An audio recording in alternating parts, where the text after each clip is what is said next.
E aí, concurseiros da Marinha, como é que vocês estão? Olha só, eu tinha esquecido, mas essas provas são de engenheiro eletrônico, tá? Engenharia eletrônica. Essa prova aqui, essa questão é a questão 7, vale 10 pontos de 2009. Considere o sistema mostrado na figura abaixo. KC, controlador aqui, 1 sobre S vezes S mais 1. Perdoe aí pelos barulhos. Vamos lá. Para que o sistema em malha fechada seja estável, qual a faixa de valores que o ganho KC pode assumir, certo? Então, simplesmente a gente vai fechar a malha, certo? E quando a gente fecha a malha, a gente tem que G de S dividido por 1 mais G de S é essa estrutura quando eu tenho isso aqui, ó. Ou melhor, vamos imaginar que isso aqui seja o meu G de S, certo? E aí o que é que acontece? Eu já falei isso em vídeos passados, mas quando nós temos esse tipo de estrutura aqui, você pode fazer isso, G de S dividido por 1 mais G de S. Isso aqui é a minha função de transferência, certo? A R de S, C de S em malha fechada. Mas o que eu costumo fazer, e é algo bem simples, é simplesmente pegar o que está em cima, certo? Que é o meu KC. Vamos ver quem é o meu G de S aqui. O meu G de S é KC dividido por S vezes S mais 1, tá? Então, simplesmente eu pego o que está em cima e somo aqui embaixo. É simplesmente isso. Pego o que está em cima e somo embaixo. Quando é que você pode fazer isso? Você pode fazer isso quando a sua realimentação aqui é negativa. Se ela for positiva, é ao contrário. Você simplesmente pega o que está em cima e diminui, tá certo? E quando você não tem nenhum bloco H de S aqui embaixo. Se tivesse o bloco H de S aqui embaixo, você multiplicaria esse H de S, certo? Vezes o que está aqui em cima, que seria, no caso, o KC, e somaria aqui embaixo, certo? Mas isso a gente deixa para outras questões, para você entender melhor. Isso aqui é igual a KC dividido, aqui é mais KC, por S ao quadrado, mais S mais KC. Simplesmente a gente vai aplicar root, certo? E nós vamos ver o critério de estabilidade para isso aqui. Aplicando o root, eu pego esse termo que está multiplicado, coloco aqui. Esse termo que está multiplicado por S2, coloco aqui. Esse termo que está multiplicado por S, eu coloco aqui. E esse termo que está multiplicado, e esse termo que está multiplicado por S a zero, e não tem nada aí multiplicado, eu coloco ele aqui. Aí eu vou fazer 1 vezes 1, 1, né? Geralmente eu faço assim para gravar a root, ó. Eu faço esse símbolo aqui, ó. Isso é só uma coisa que eu faço mesmo. Isso aqui representa o que? Esse número vezes esse número, que é essa, né, pra cima aqui, menos, né, esse vezes esse, tá? Dividido, essa bolinha aqui significa que é dividido por esse aqui. Então é 1 vezes 1 menos 1 vezes 0 dividido por 1, tá? Isso vai dar 1, na verdade aqui não é 1, aqui é KC. Então seja lá o que for, vai ficar 1 vezes KC, vai dar KC, menos 1 vezes 0 vai dar 0, dividido por 1, isso vai dar KC, logo eu coloco o meu KC aqui. Então, a faixa de estabilidade que os valores que KC pode assumir é KC maior que 0. Então, para qualquer KC maior que 0, nosso sistema é estável. Eu vou fazer outra questão, porque eu acho que essa aqui ficou bem curta, né? Então, vamos fazer mais uma. Essa aqui é a questão 8 da mesma prova de 2009, tá? De engenheiro eletrônico. Considere o seguinte processo em tempo discreto. Esse aqui, onde y é a saída e u é a entrada do processo. Calcule a função de transferência do processo. Se você for analisar, como eu gravei no vídeo passado, eu creio que foi no vídeo passado, a função de transferência você só vai poder fazer se as condições iniciais forem nulas, tá bom? Então, a gente pode dizer o seguinte, considerando as condições iniciais nulas, aí sim a gente pode calcular a nossa função de transferência, tá bom? Isso aí você dá uma olhada no vídeo passado e você logo vai ver. A y de z, para maiores explicações eu tenho uma parte nesse canal aqui mesmo, aproveitando, dá joinha, se compartilha e ativa o sininho. E eu tenho uma playlist chamada Questões Extras, tá? Então, se você não está familiarizado com esse assunto, primeiro, não é que minha explicação vai ser ruim, é porque você não está familiarizado com o assunto. Então, estuda esse assunto e volta para cá. Isso aqui é equação de diferenças, tá? Equação de diferenças. Y de z é igual 1,5 vezes u de z mais transformada de Laplace disso vai ser u. Se você caiu aqui de paraquedas, eu vou fazer isso aqui para você, tá? Então, u de n mais 1, considerando as condições iniciais nulas, tá? U de n mais 10, u de n menos 5, enfim.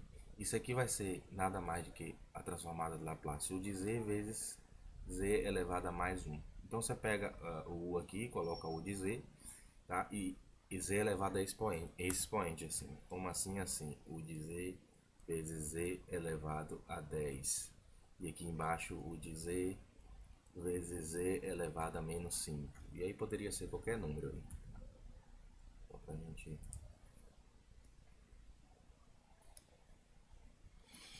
Então, vamos lá. Nós paramos aonde? 1,5, né? Mais u de k menos 1, então vai ser u de z vezes z elevado a menos 1. Mais 0,5 mais 0,5 vezes u de k a menos 2, u de k menos 2, isso vai ficar 0,5 então, vezes u de z vezes z elevado a menos 2. Colocar aqui embaixo agora, menos 0,9. Deveria ter um igual aqui, não? E o pior que não, 0,9 vezes u y de z vezes z a menos 1 menos 0,6 vezes y de z vezes z elevado a menos 2. Tá? Perceba que essas questões geralmente são bem nível bem legal, bem nível fácil aqui. Então, aqui agora a gente vai passar tudo que é z para um lado e tudo que é y para outro lado, certo? Então vamos marcar aqui. Aqui eu tenho dizer, aqui eu tenho o dizer, aqui eu tenho dizer. Então isso aqui vai ficar desse lado e o meu y vai passar para o outro lado. Então aqui eu vou ter y dizer mais 0,9 y dizer vezes z a menos 1 mais 0,6 vezes y de z vezes z a menos 2. E isso vai ser igual a isso daqui, ó. Certo? Então eu já vou colocar aqui. Vou colocar isso aqui. Dessa forma. E já vou colocar que isso daqui, isso tudo aqui é igual a isso daqui. Isso vai ficar desse jeito. Eu só gostaria de dizer, gente, que essa é a primeira vez que eu simplesmente tô pegando essas questões e resolvendo, entendeu? Eu não tô vendo antes como é e tal, entendeu? Então, se eu errar algum sinal, alguma besteirinha, eu quero que fique claro aqui que o que importa é o raciocínio, tá bom? Pelo menos é óbvio que o que importa é o raciocínio, né? Significa que porque eu errei um mais aqui, isso vai atrapalhar Eu quero que você saiba fazer. Eu vou colocar, porque eu não vou ficar vendo se eu errei sinal, se eu não errei. Aí vocês deixam no comentário aí se eu errei algum sinal, alguma coisa, porque realmente vocês vão me desculpar, mas eu não vou ficar vendo. Eu poderia parar aqui e olhar, olha, vou ver se eu errei alguma coisa e tal, mas eu realmente, nesse caso aqui, eu não vou fazer isso, tá bom? Então, a não ser que seja algo fácil, que eu perceba assim, mas para ficar analisando e reanalisando, na prova você tem que fazer isso, obviamente. Eu vou colocar aqui agora o y de z em evidência, tá? Então, o meu y, eu não tenho nenhuma referência, não tenho nenhuma questão feita nesse caso, então para mim vai ficar difícil. Y de z vai ser 1 mais 0,9 vezes z a menos 1 mais 0,6 vezes z a menos 2. Isso aqui vai ser igual a u de z.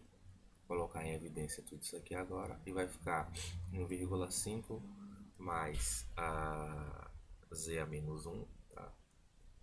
Mais 0,5 vezes z a menos 2. Então aqui agora sim, a gente tem a nossa função de transferência, certo? Perceba que se eu tivesse, olha que coisa interessante, se eu tivesse aqui as minhas condições iniciais, ia ficar mais, sei lá, y de zero, mais alguma coisa aqui. Aí eu não ia poder colocar o y de z, o x de z sobre o u de z e fazer a minha função de transferência. Então, necessariamente, para mim ter uma função de transferência, as minhas condições iniciais, nesse caso aqui, tem que ser zero, tá bom? Então, fiquem bastante ligados nisso. Ligados. Então, eu tenho aqui o que? Eu tenho aqui o meu y de z dividido pelo meu de z. Eu vou passar um outro macetezinho aqui também para quem está iniciando. Lá em casa tem um forro. Você já viu aquelas casas que tem um forro? Aqui é a casa, telhado. E aqui tem um forro. Talvez isso ajude vocês. Quando eu era pequeno, eu gostava de subir nesse forro e tinha uma janelinha aqui, ó. Tá? Isso é só o que eu uso, viu, gente? Pelo amor de Deus, cada um tem as suas loucuras aí. A diferença de um louco e um gênio é o resultado, né? Então, aí eu usava uma escadinha aqui, tá? E eu subia pra cá, certo? Então eu lembro disso e eu lembro que a entrada desse forro tá sempre embaixo, certo? E a saída, ela tá sempre em cima, obviamente, né? Eu entro por baixo e saio por cima. Nesse caso aqui, eu pego a escada, tô dentro de casa e eu sempre utilizo isso para quê? Para me mostrar que na função de transferência, a minha entrada ela sempre vai estar embaixo. Porque imagine se você fizer a função de transferência ao contrário, pegar isso daqui e colocar aqui, né? Nossa Senhora, aí você vai fazer errado. Então eu tenho que ter o meu y dizer que é a minha saída, tá bom? E a minha entrada embaixo. Olha, entrando no forro, entra embaixo e sai em cima. Entrada embaixo e sai em cima, tá? Então isso aqui vai ficar. Ah, isso aqui vai ficar assim. Vou colocar isso aqui, né? E a saída vai ficar aqui embaixo. Eu não vou escrever tudo de novo. E aqui sim eu tenho a minha função de transferência. Agora, detalhe. Essa função de transferência eu tenho z a menos 1, z a menos 2. Então, simplesmente eu posso multiplicá-la também por eu posso multiplicá-la também por z ao quadrado em cima e embaixo, certo? Multiplicando por z ao quadrado em cima e embaixo, isso aqui vai ficar y de z é igual dividido por u de z, né? Multiplicando toda essa expressão aqui por z, isso vai ficar isso aqui, ó. Então, se eu não errei nada, a minha resposta é essa aqui. Eu tenho um problema de TDAH, eu não sei.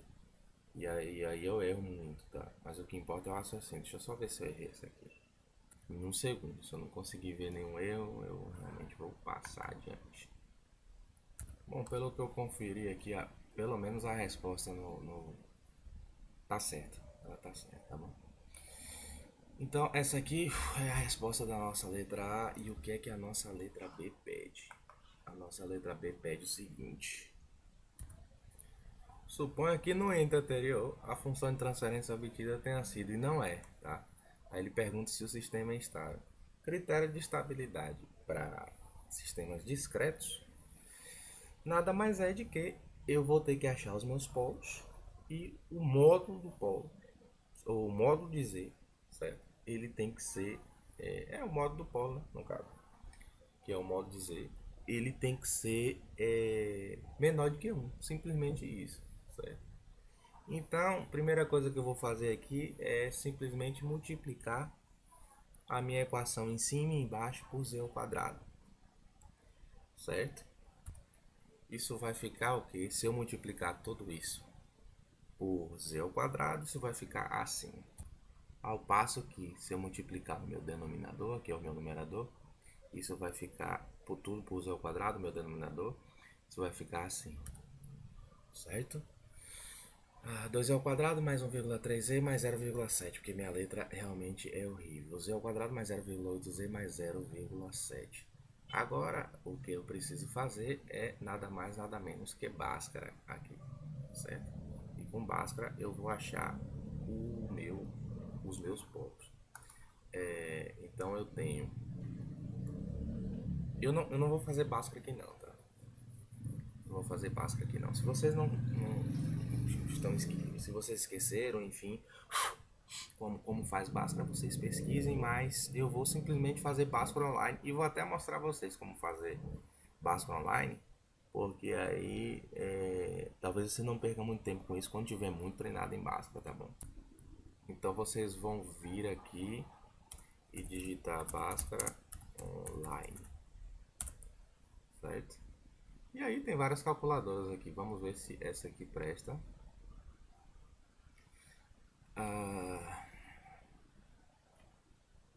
E aí aqui vocês simplesmente vão colocar os valores aqui, que vai ser 1, 0,8 e 0,4. Se tivesse uma dessa na prova ia ser legal, não era? 0,8, 0,4. Resolver. Se ele resolveu por Bhaskara, legal, tá? Ou, perdão, se ele resolveu por Bhaskara e tá certo, legal. Porque eu acho que tem algumas calculadoras dessas aqui que estão dando errado, tá? Mas, de qualquer forma, a minha resposta deu essa aqui. O que é que eu preciso fazer agora? Menos 0,4 mais 0,48, tal, tal, tal, tal, tal. Eu tenho duas raízes complexas. Eu preciso saber se o módulo, tá? Se o módulo dessa raiz aí é menor que 1, tá? Então eu vou pegar e posso até fazer aqui no Google mesmo, 0,4 e 0,49, tá? Então deixa eu só colocar aqui aproximadamente isso aqui, tá? Vamos colocar aqui aproximadamente 0,4 e 0,49. Então, para me achar um módulo, aqui aí, eu tenho que fazer 0,4 ao quadrado mais 0,49 ao quadrado. Isso aqui é um módulo e um número complexo, tá, gente? Se vocês não se lembram, então pesquisem sobre o módulo de um número complexo, perdão. E isso aqui vai dar o seguinte, aproximadamente 0,2. Ou seja, o meu sistema é estável, porque o módulo de um polo é igual a 0,2 e o módulo do outro polo, são dois polos, como é complexo, é 0,2 também. Matando assim a questão. Se você gostou, compartilha, dá um like e se inscreva no canal. Não se esqueça eu sempre erro isso, de ativar o sininho de notificações e até a próxima. Fui!